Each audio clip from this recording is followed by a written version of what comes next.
Welcome to another exciting episode of Peak Pursuits, the podcast where we explore the cutting edge advancements shaping our world today.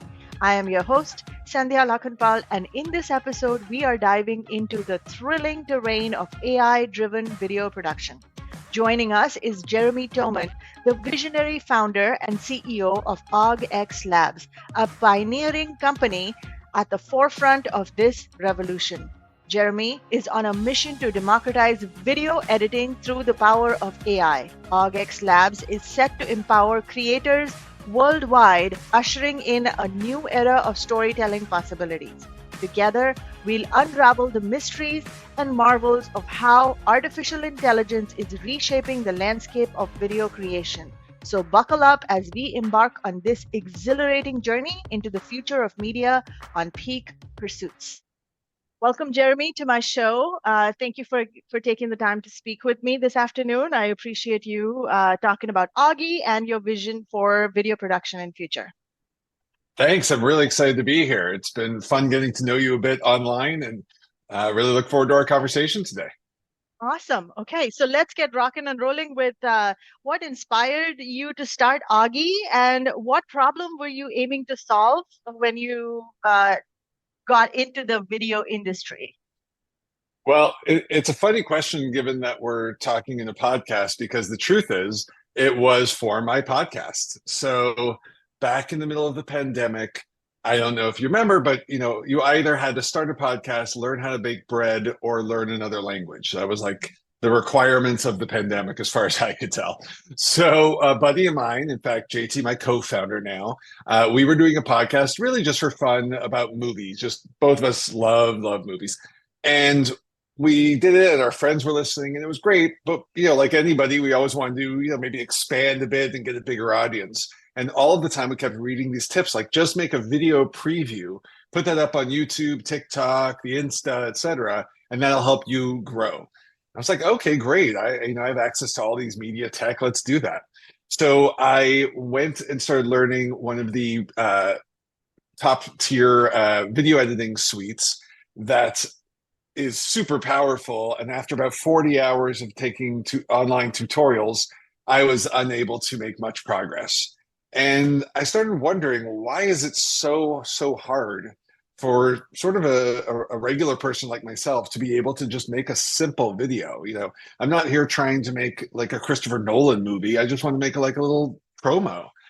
And as I looked around, I came to realize that basically you're either stuck at one end of the spectrum with tools like iMovie and Windows Movie Maker, which are great for personal narratives and getting like my little story if I want to just do a trailer for the kids or something like that. Or go all the way up to Avid, Final Cut Pro, Premiere Pro, etc.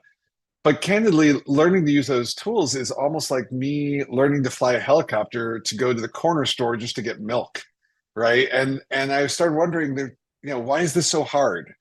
And as we started looking around, it turned out we weren't alone. Over 70% of US businesses make no videos for themselves, right? And this isn't, by the way, that's businesses that actually could use video, not like a factory or a corner store, but businesses where the presence would matter. And so we set out to build what we now call Augie, basically a prosumer tool designed to enable anyone to be their own visual storyteller. And so that's been just over 2 years since the day we got started. And sure enough, not only my co-founder for my podcast, but my other co-founder I worked with at Warner Media. So it's sort of this nice little family of folks I've been spending a lot of time with over the years. Awesome. Thank you for sharing that story. And I think I can attest to the fact that when we are talking about some of those pro video creation tools, they are their learning curve is extremely high with those tools. And for people, well, I can attest to a 10-year-old using it, right? With my daughter using it, this particular tool, Augie, that you've built is super user friendly. So it really puts the video creation in the common man's hand, right? And we don't have to pay exorbitant amount of money to these professionals to do this work for us. So that leads me to the next question is, can you provide an overview of Augie's technology and how does it differ from the traditional video creation methods? Sure, that's a great question. this is really, I think, where we look to make a product that's a little special and where we focus. Our vision is really about solving the blank canvas problem, right? When we think about it, I used to talk about this more at length, but humans have been telling stories effectively for about 60,000 years now, around the campfire, in the caves, whatever. And now we do much more sophisticated technologies to do that with. But we aren't actually visual storytellers. We don't think in terms of showing a video. In fact, the last time people really use like that analogy would be show and tell for kids, right? And we thought about that a lot is like, how do you get away from, or how do you help someone who has no idea where to start, right? And where's that, where do you not have a blank canvas? So what our product does is we basically have the backbone of your video is actually your audio. And the way we do that is our tool can either write a script for you using ChatGPT style technology, or you can paste in your own script. If you have either, we then have partnered with AugXLabs so that we have AI voices. So it'll turn your script into now a narration. Or you can record it yourself, or you can upload a video. Let's say we can upload this video or any talking head style video or anything you might like. Whichever way the user gets started, we then take the narrated words, we build a transcript from them using AI. We then understand the cadence of the speaker's voice because everybody talks a little different. And we use our own AI and logic to build basically an initial storyboard for that video. And then the final step that Augie takes is it listens to the specific words used in every segment of that storyboard, passes that against a natural language search against a Getty clip library. We're partners with Getty Images that gets us access to literally millions of clips. It also is capable of looking through your own clip library. So let's say you've recorded content maybe on a phone or on any other device, and that's in the mix as well. And so the idea is, so if you're talking about the last time I visited New York City, then we'd look for something that matches New York City. And if you have something in your clips, we'd use that. And if we don't, we go find you something from the stock content. Now, the matches sometimes are spot on and sometimes not so much. But the key thing that we've learned through this from our users is by giving you a starting point, you're so much further ahead than even having the most powerful tool in the world and not knowing what to do with it. Right, right. So true. So that brings to mind that usually the unique selling point for human created content is the quality and the creativity element, right? So the question, that's where the skepticism of using a human to create those videos versus an AI generated tool, right? So I guess for those skeptics and who are sitting in my audience, what would you say that you've done on your end to ensure the creativity and the quality element and bring that into the tool? It's a great question. And by the way, I think we agree with that, is that with all the amazingness that the LLM style technologies are giving us, it's basically a rush to the middle, right? Where everything starts looking the same. So what we do different is, our premise is not that every video must be, quote, generated, right? I think there's really big difference between generated videos such as Sora, Runway, Pika Labs, and others, versus let's say an AI assembled video, right? In our version, the actual best content to use is your own, right? The best content we would have is you walking down the street of New York City, not just random New York City. And so we think of it sort of in a user hierarchy of the best choice we can make is your own, the next best choice would be stock, and then the final choice would be generating from scratch. And so because we take that approach, we don't want every video to look the same. We don't want every story of someone walking around New York to have the exact same clip of the exact same person. So we really encourage our users to have some amount of their own content. I think where we try to take it that extra step further is when you don't have it, by having it in the mix, we've given you something to work with. We even have users who are telling us that once they see what the Augie stock suggestions might be, is they then use that to go make a clip. So if someone was making a video about home cooking products, right? And then we've tons and tons of clips around home chefs and whatnot, but then they can go out to their own kitchen, chop up some onions or something, and then insert that clip instead. So, I think the key thing for us is on the assemblage of the video as opposed to the generation of it. And also, the key point that you brought up was the ability to customize if they are not happy with what is generated, right? So let's talk about the types of industries or use cases that would leverage Augie's technology. How do you see what types of people and industries can leverage this technology from your point of view? Absolutely. Look, I'll be aspirational for a moment. I'm a founder, it's my job.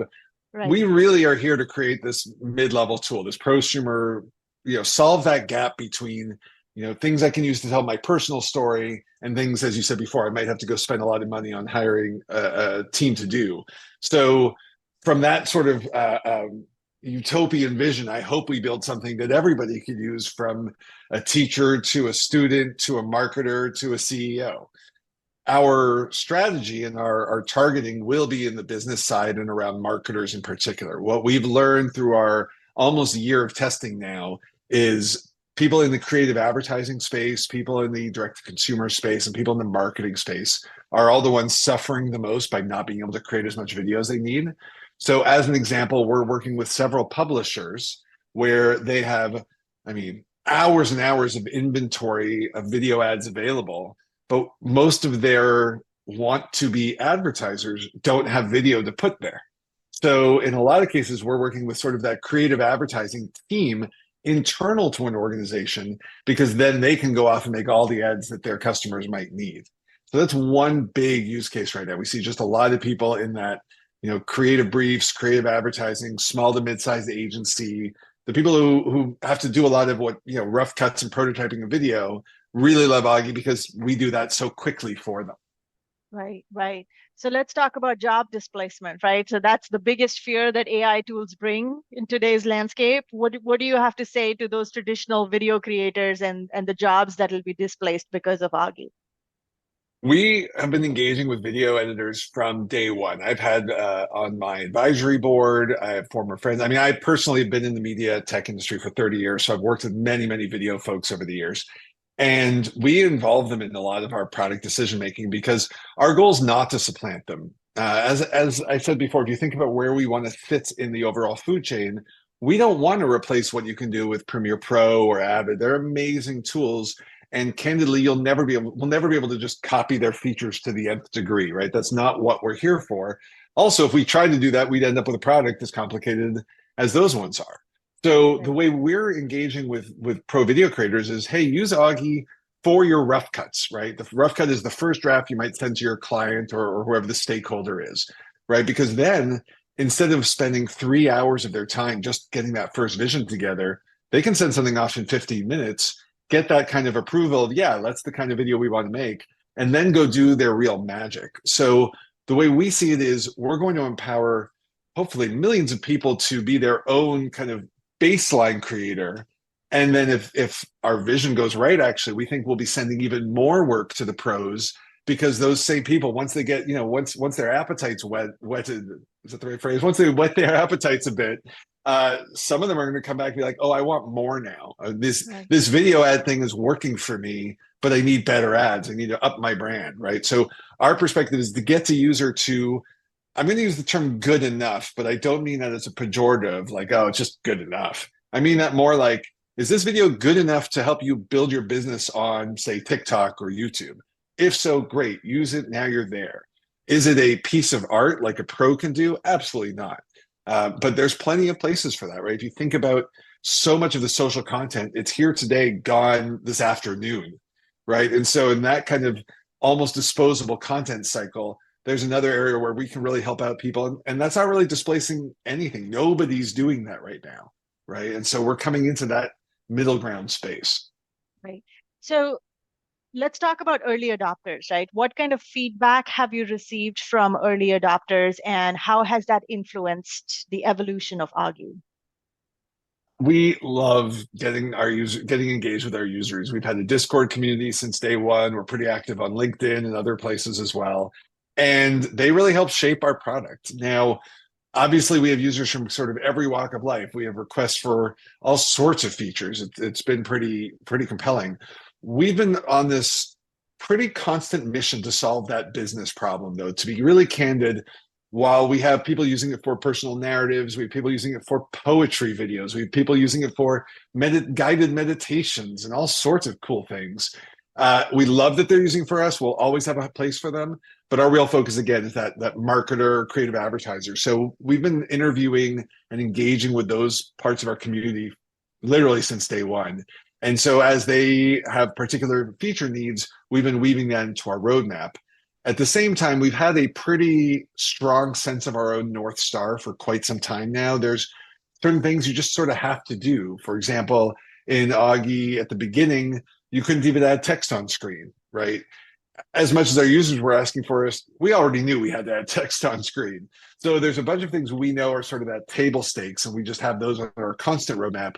But then as we're getting engagement from our users, so coming soon, for example, we're going to be allowing people to add a watermark to their video. It was the number one request from the business side, so it's coming in the next couple of weeks, right? So we try to have that nice combo of what do we want to do and what are people telling us what to do, and hopefully finding the places where those overlap the most. Oh, nice, nice. You're kind of use crowdsourcing ideas and bringing them in. So let's talk about what do you envision for the future, right? As Augie evolves, what are some of the capabilities and potential applications that you see, or some of the surprises that you have uncovered in the user testing space? I think it'll be no surprise some of the things I'll talk about. Obviously, we'll keep a couple things to ourselves Right. for now, but doing a lot to help make sure we can let brand manager or marketing managers continue continuous brand consistency in their content. So, as an example, let's say you're using Augie to make an ad about your pro tennis shop, for example. You have your own content and you use some Getty. We don't do anything right now to make sure the Getty stuff lines up with your stuff. So if your clips were all, I don't know, maybe it's all children playing in like street, like some kind of street tennis, like an urban setting, but the clips Getty pulls might be from, Wimbledon or something like that. So right now we can't do much to normalize that. That'll be coming very soon. So you can set styles and tones and things like that so that you can have a consistent look and feel across your entire video.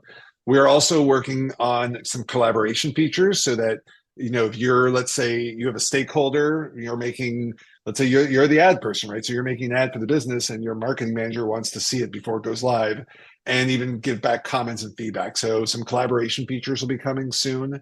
And a lot more stuff around manipulating your video with AI will be coming. So we have a feature live called Magic Search, Magic Finder, depending on who in the company asks. And what it lets you do is search up your own uploads through natural words. So there's a lot of tools out right now that'll let you take your 60-minute video and compress it down to 60 seconds or things like that.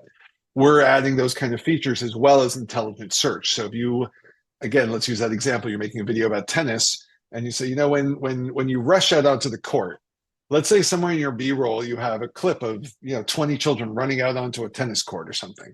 In our vision, that clip will be the one we automatically find and automatically insert.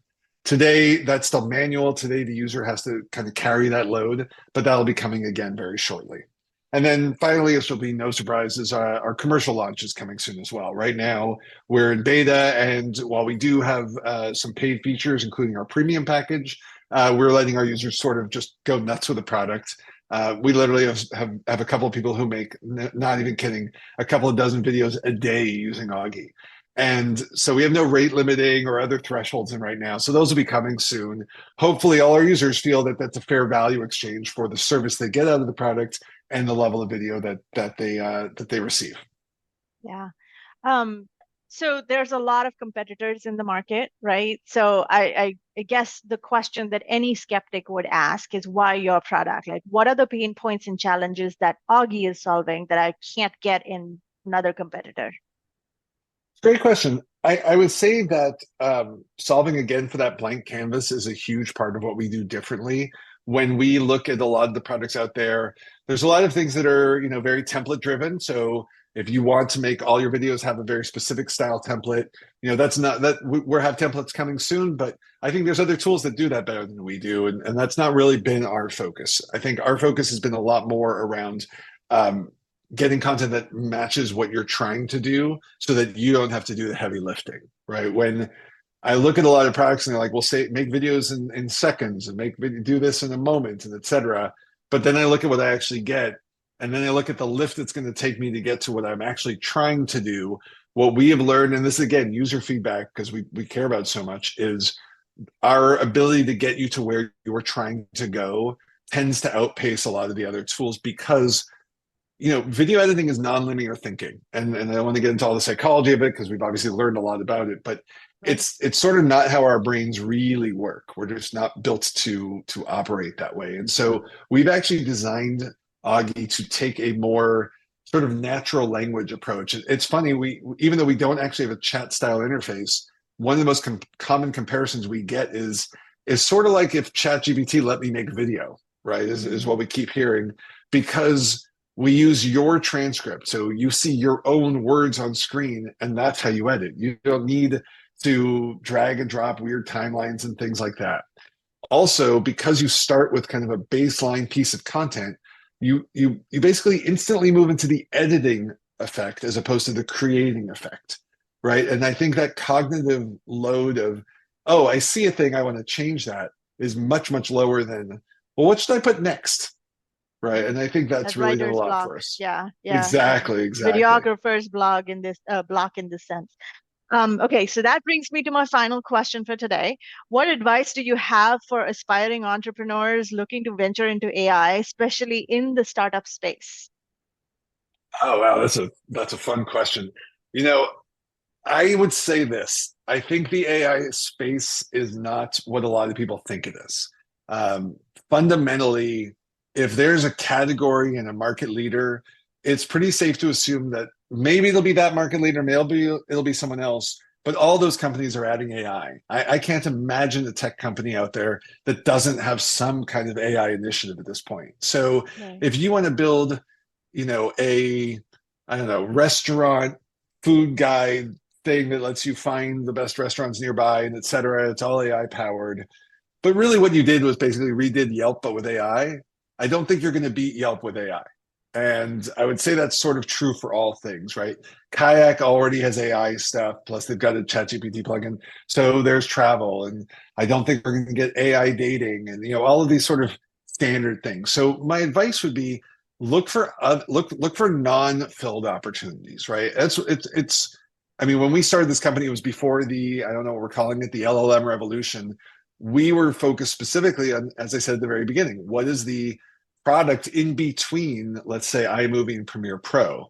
Nothing, right? So we're actually tackling an empty space. When some people ask, well, what about Premiere Pro? I'm like, well, it's still a phenomenal tool, but Premiere Pro plus AI is still fundamentally a pro level product that now has AI features to make their job easier. It doesn't make it easier necessarily for me. And that's not to say Adobe can't enter the space, because obviously they have Firefly and other great tools as well. It's more of, as an entrepreneur, I'd encourage you to be thinking not about what if blank plus AI, but more of just what was blank. I'd almost argue that AI as its own thing is as a near commoditized industry already, right? So entrepreneurs, you got to go find some different hook. Is probably how I'd be looking at it. Yeah. To identify the gap and then go to fill that hole. Well, this has been a lot of fun. Thank you again for jumping on my podcast and speaking to the audience. Hopefully, I can have you back again for another topic. But thanks again for joining me today. Thank you, and thank you for being such an Augie fan. We love getting your feedback, and we're really always excited when any of actually our users engage. So if you're out there listening and you start using Augie, reach out to us. We'd love to hear what you love about it and what you don't, because we're always trying to make it better. Thank you for joining us today. Until next time, keep pursuing innovative strategies.